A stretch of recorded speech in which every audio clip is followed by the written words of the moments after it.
Un vieil homme a été licencié à cause de sa maladie handicapante. Alors qu'il désespère de l'avenir, deux personnes merveilleuses de son passé se sont présentées sur le pas de sa porte avec une proposition incroyable. Grand-père. Regarde mon château.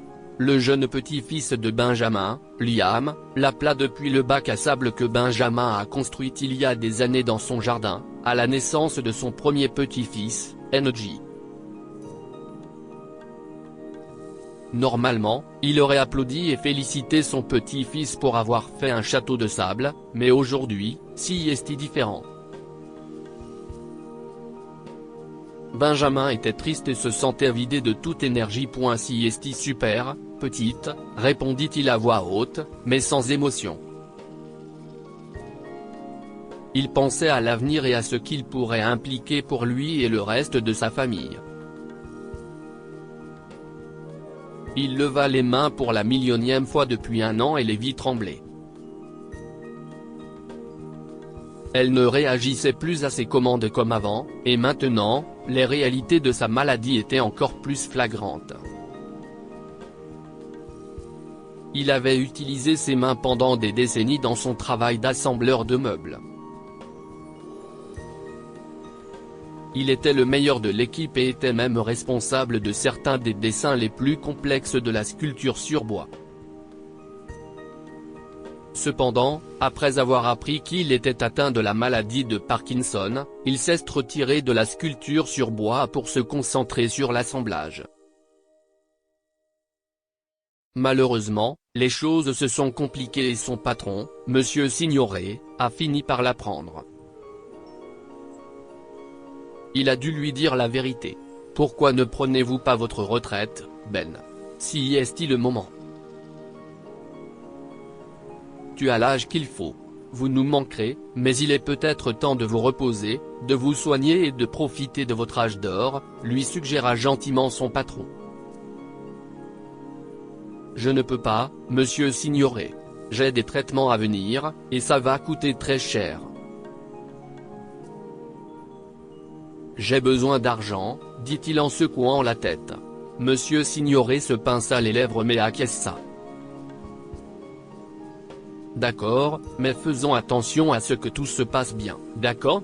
Sois prudent, dit-il à Benjamin, qui acquiesça avec enthousiasme.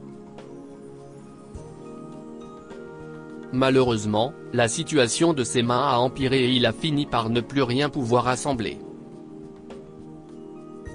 Monsieur Signoret tenta de se justifier auprès de ses supérieurs. Mais une décision a été prise quelques mois plus tard, et Benjamin a été licencié parce qu'il n'était pas en mesure de remplir ses fonctions habituelles. Il était maintenant chez lui, 3 heures après que son patron l'a informé de la nouvelle. Sa femme, NJ, était sortie et lui avait demandé de surveiller le petit Liam, âgé de 4 ans, qui voulait jouer dans le bac à sable. Il s'est donc assis sur la véranda, s'occupant de l'enfant et se demandant comment il allait lui annoncer la perte de son emploi. Mais avant de sombrer dans la honte et l'inquiétude quant à son avenir, il a vu un camion s'arrêter dans sa rue et se garer juste devant sa maison, dans un quartier de l'Oklahoma. Soudain, Eric et Franklin en sont sortis, et il a souri. Ses enfants avaient la quarantaine aujourd'hui, mais il y a quelques décennies, ils étaient des débutants dans le monde du meuble. Benjamin leur a enseigné tout ce qu'ils savaient, et très vite, ils l'ont surpassé et ont quitté l'entreprise pour poursuivre leurs propres rêves.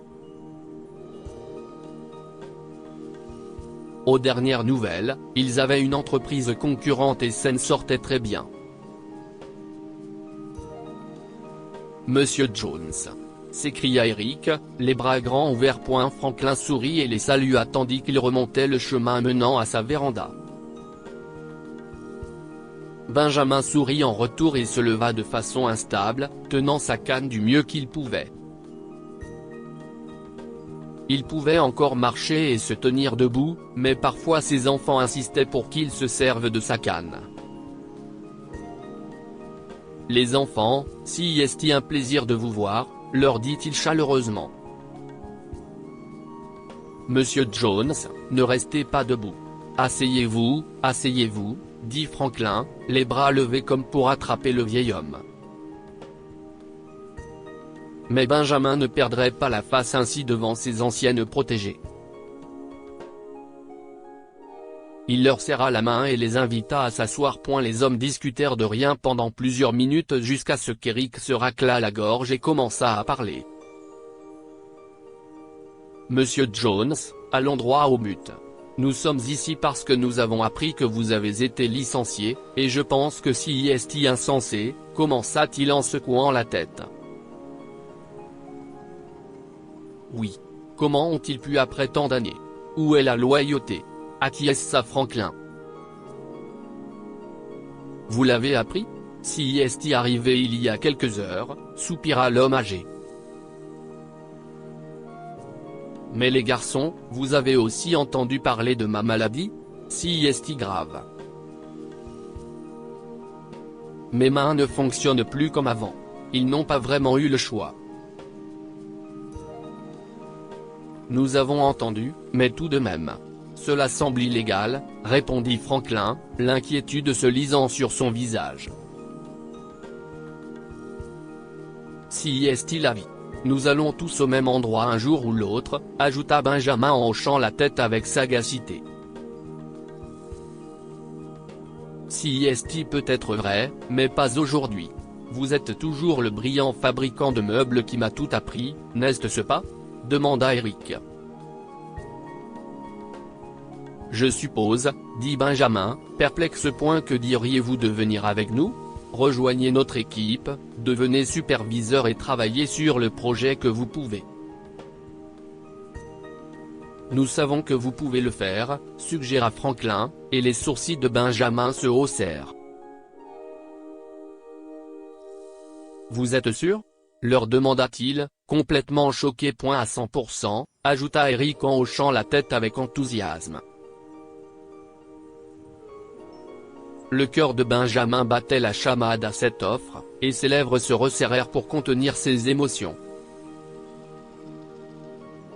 Oui, souffla-t-il, et les jeunes hommes sourirent. D'accord, nous nous verrons demain de bonne heure, M. Jones, ajouta Eric alors qu'il commence à partir. Vous ne restez pas pour le dîner? Proposa Benjamin. Nous ne pouvons pas.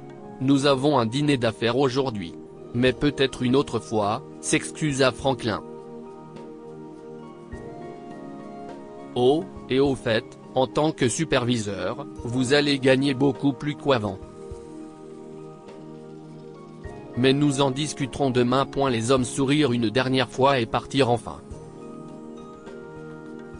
Liam, allons chercher grand-mère, appela-t-il, et son petit enfant sauta du bac à sable, s'approchant rapidement du véranda. Benjamin chanta en entrant dans la maison, et Nedji, j'ai quelque chose à te dire. Benjamin a travaillé pendant 10 ans dans l'entreprise d'Eric et Franklin avant de prendre sa retraite. Mais il gagnait 3 fois plus qu'avant et ses responsabilités comprenaient la formation d'autres employés, l'apport de nouvelles idées et la direction de la production. Il se sentait utile, apprécié et reconnaissant. Que pouvons-nous apprendre de cette histoire? Une entreprise qui ne valorise pas ses employés loyaux perdra rapidement sa main-d'œuvre. Bien que sa maladie l'empêche de travailler avec ses mains, l'ancienne entreprise de Benjamin aurait pu lui trouver une autre place, en mettant à profit ses nombreuses années d'expérience.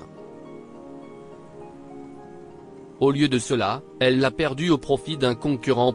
Le vieillissement est inévitable, si est pourquoi il est important d'avoir un filet de sécurité. Tout le monde n'aura pas la chance qu'a eu Benjamin lorsqu'Eric et Franklin sont arrivés, si est pourquoi il est essentiel d'épargner pour l'avenir. Commencez à épargner pour la retraite dès que possible, soyez malin avec l'argent et prévoyez des plans en cas de maladie. On ne sait jamais ce qui peut arriver. Partagez cette histoire avec vos amis. Elle pourrait égayer leur journée et les inspirer.